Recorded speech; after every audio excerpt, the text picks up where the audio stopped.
And using spirituality as a bridge to get over something that you don't want to deal with. It's actually no better than just being unconscious and not aware of the spiritual truths.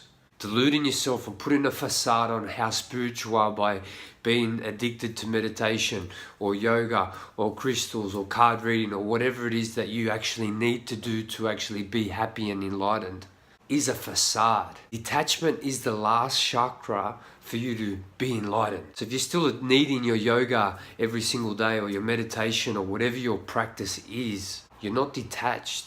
And it's the detachment that allows you to be conscious. Just knowing everything about, reading every book on spirituality and all the universal truths, so that when you get a challenge, you just quote, Osho or whatever, and then it's all good because you know that Osho said this. When this happens, you know the answer to this because you read about it. It's a delusion, it's a facade. It's actually delaying the process of you learning about yourself, you actually going into your darkness, which is very much required for you to evolve. You can't bypass the darkness. You can't just go straight to the light. You need to first go into the darkness and then you go out into the light. Without going in, you're never gonna really truly feel on the deepest level how light the light is, because you haven't been willing and able and courageous enough to feel the depths of the darkness.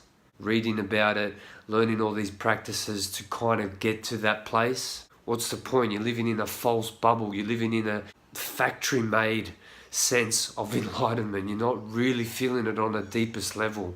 You can really tell the difference between a fake Chanel bag and a real Chanel handbag. So why would you want to go and experience a fake sense of fulfillment when you can actually really feel a real sense of fulfillment?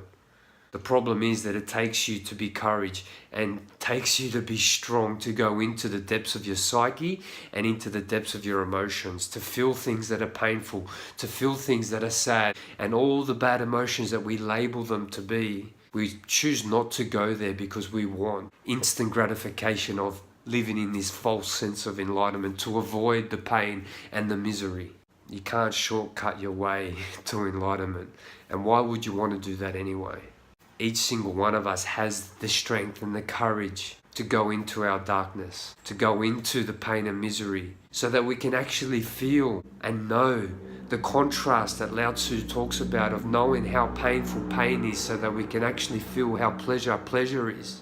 Without that contrast, you're going to live in a grey zone and think you've sorted it out with all your addictions to these spiritual practices and knowing every single spiritual law. The only person that you're hurting is yourself. Denying yourself to really see who you can really become if you just follow the process of going through the darkness to appreciate your light. Be brave.